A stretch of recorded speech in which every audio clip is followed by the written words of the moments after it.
अस्सलामुअलैकुम। है फिरदौस नुज़ला। आज मैं 12वीं जमात के बच्चों को MIL उर्दू यानी 50 मार्क्स उर्दू जिस किसी ने भी लिया है उसके लिए मौजू है कि मज़मून निगारी। ये हमारे इम्तिहान के लिए एक हिस्सा क़वायद से ये मौजू है मज़मून निगारी। यानी कि हम किसी चीज़ पर, किसी भी टॉपिक पर, किसी भी उन्वान पर मज़मून किस तरह से लिखते हैं या मज़मून किस तरह से लिखा जाए जिसमें इम्तिहान में हमारे सारे नंबर अच्छे से अच्छे आए। और ये हमारा मज़मून निगारी या मज़मून जिस किसी उन्वान पर आते हैं तो वह 10 नंबर का क्वेश्चन होता है। तो हमारे बच्चों को आज मैं बताऊंगी कि एक मज़मून को लिखने के लिए क्या क्या चीज़ों की ज़रूरत होती है और क्या क्या ऐसे अहम हिस्से हैं जो एक मज़मून में होना नहायत ही ज़रूरी माना जाता है। तो जैसे कि हमारी किताब में दी हुई है कि मज़मून नवेसी भी एक फ़न है जो मश्क करने से आता है। मश्क मतलब बार बार लिखने से। शुरू में मज़मून लिखने से घबराते हैं और दूसरे के लिखे हुए मज़ामीन रट कर लिखने की कोशिश करते। ज़ाहिर सी बात है, अगर हमें मज़मून लिखना नहीं आएगा या किस किस हिस्से को एक मज़मून में लेना ज़रूरी है ये अगर हम नहीं जानते हैं तो किसी की लिखी हुई मज़मून को हम रट लेते हैं और उसे लिख लेते हैं। लेकिन यह रटने वाली जो आदत है यह बस कुछ दिनों के लिए है। आप बार बार अगर कहीं पर ज़रूरत पड़े तो उसे आप पूरा नहीं कर सकते। इसका नतीजा ये होता है कि वह कभी भी अच्छे मज़मून निगार नहीं बन पाते। ऐसा नहीं है कि अच्छा मज़मून नहीं लिख सकते, बल्कि जहाँ तक मुमकिन हो मौजू पर सोच समझ कर बेखौफ लिखना चाहिए। यानी कि एक अच्छा मज़मून निगार वह है जो किसी भी उन्वान पर बिला झिझक अच्छे से वह उस मज़मून को लिख सके, ना कि किसी को देखकर या रट कर लिखे। अगर एक बार हम अपने बच्चों को या बच्चे अगर एक बार समझ जाएं कि मज़मून किस तरह से लिखी जाती है तो उसे किसी तरह के रटने की ज़रूरत नहीं, बल्कि वह उस उन्वान को समझे और उस उन्वान को अच्छे से वह लिख पाएगा। शुरुआत में बहुत दिक्कत होती है, लेकिन लिखने वाले महारत हो जाएगी और एक दिन आज का मायूस तालिब इल्म मज़मून निगार अच्छा बन सकता है। तो आइए मैं बताती हूँ कि इसमें क्या क्या हिस्से होते हैं, हम मज़मून कैसे लिखेंगे। तो ये पहला है, मज़मून लिखने से पहले उन्वान पर एक अच्छी तरह गौर करना चाहिए। फिर जो बातें दिमाग में आए उन्हें एक अलग कागज़ तहरीर कर ले, उसको तरतीब का ख्याल रखें। यानी सबसे पहला पॉइंट मज़मून लिखने का क्या है कि अगर कोई उन्वान हम लोगों को दिया गया है ना, तो उस उन्वान को पहले अच्छे से समझेंगे, हम गौर करेंगे और अपने दिमाग में चंद बातों को लाएंगे और उस चंद बातों को एक रफ में यानी अलग उस जो मेन जो पॉइंट है उसको हम लोग लिख लेंगे ताकि हमें मज़मून बनाने में आसानी हो। दूसरी बात, मज़मून के 3 हिस्से होते हैं। जाहिर सी बात ये निहायत ही अहम हिस्सा है एक मज़मून को लिखने के लिए। अगर ये तीनों चीज़ें नहीं डाली जाएं तो एक अच्छा मज़मून हम लिख ही नहीं पाएंगे। ये ऐसा नहीं है कि कोई अगर उन्वान मिल गया बस लिखना शुरू हो गया। जैसे मौसम बहार या जाड़े का मौसम इस तरह का अगर आता है तो बच्चे क्या करते हैं, जाड़े का मौसम में ठंडा लगता है, फलाना है ढकाना है, इस तरह का ये करते हैं वो करते हैं, स्वेटर पहनते हैं, चाय पीते हैं, आग ये करते हैं ये वो। तो इस तरह से मज़मून नहीं लिखा जाता है। मज़मून की शुरुआत कैसे की जानी चाहिए, तो मज़मून के 3 हिस्से, जिसमें पहला है तमहीद, दूसरा है नफ्स मज़मून और तीसरा है ख़ात्मा। यानी तमहीद में क्या है, इसमें जो उन्वान रहेगा उसकी हम तारीफ़ करेंगे और उसके लिए फ़िज़ा तैयार करेंगे। दूसरा नफ्स मज़मून, इसमें क्या है, उसमें अपने ख़यालात को नफ्स मज़मून या मज़मून का मवाद यानी मटेरियल समझ रहे ना, मवाद उसका सामान क्या क्या चीज़ हम यूज़ करके उस मजमून को लिखेंगे। तीसरा खात्मा। खात्मा में क्या है, अगर मान लो जाड़े का मौसम है तो उसमें अपनी ख़यालात को पेश करेंगे कि उसमें क्या है, क्या ख़राबी है, क्या अच्छाई है, या मुझे कैसा लगता है। अपने नतीजे को मजमून को आखिरी में पेश किया जाता है। तो पहला तमहीद, दूसरा नफ्स मजमून, तीसरा ख़ात्मा।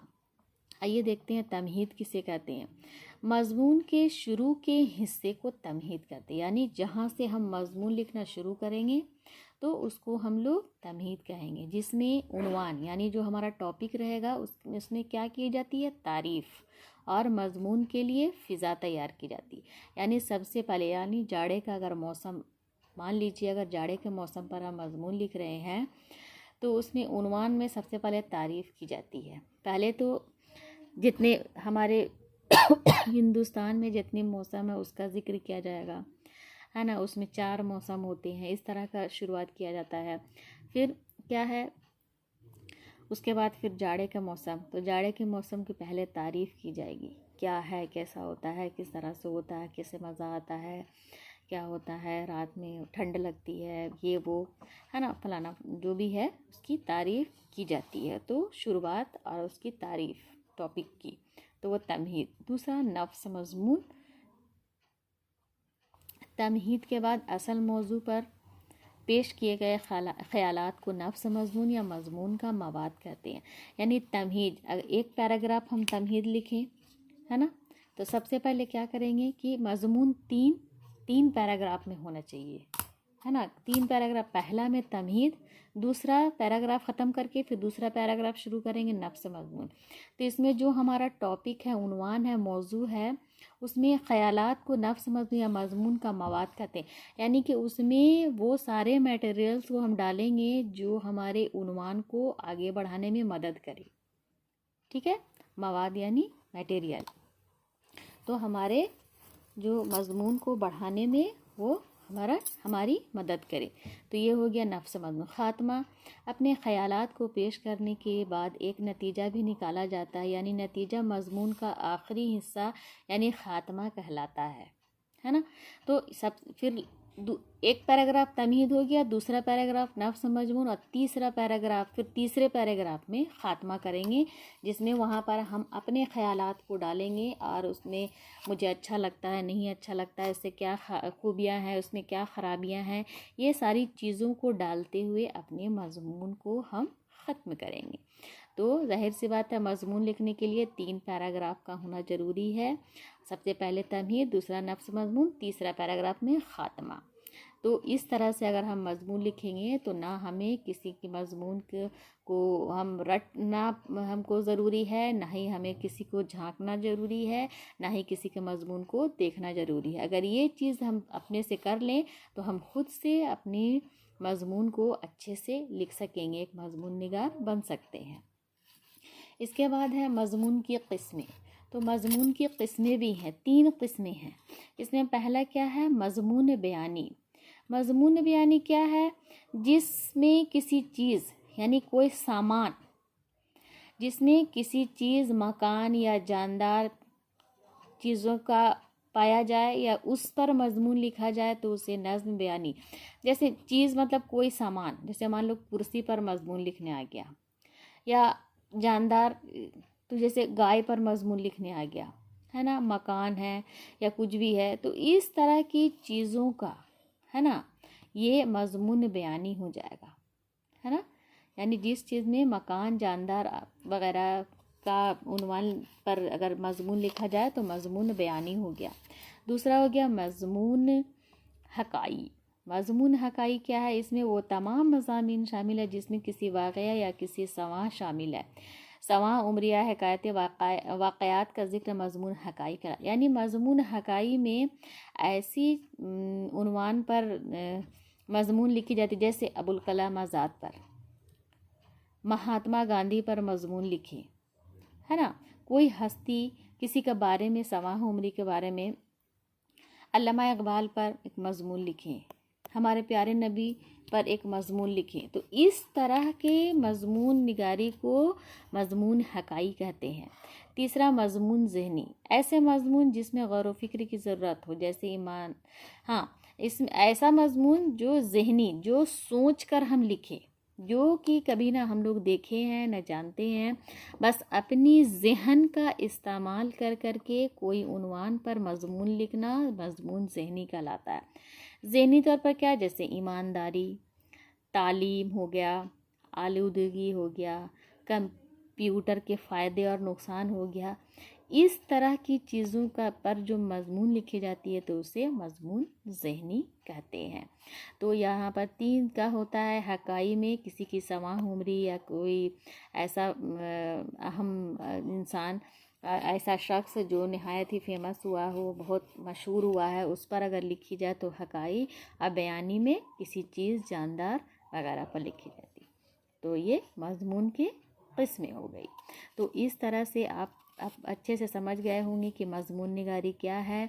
अब ये एग्ज़ाम के लिए बहुत ही अहम ये चैप्टर है, ये निसाब में जो है ये बहुत ही अहम चैप्टर है। इसको और हर साल इससे आता है मज़मून निगारी या मज़मून लिखना। तो इसको आप लोग अच्छे से, इस पॉइंट को आप लोग अच्छे से याद कीजिए, ताकि ये तीनों को डालकर अगर आप मज़मून लिखेंगे तो कभी भी गलत नहीं होगा, नंबर भी इम्तहान में पूरे के पूरे आएंगे। इंशाल्लाह आप लोग अच्छे से समझ गए होंगे। अब मैं अपना वीडियो बंद करती हूँ। शुक्रिया।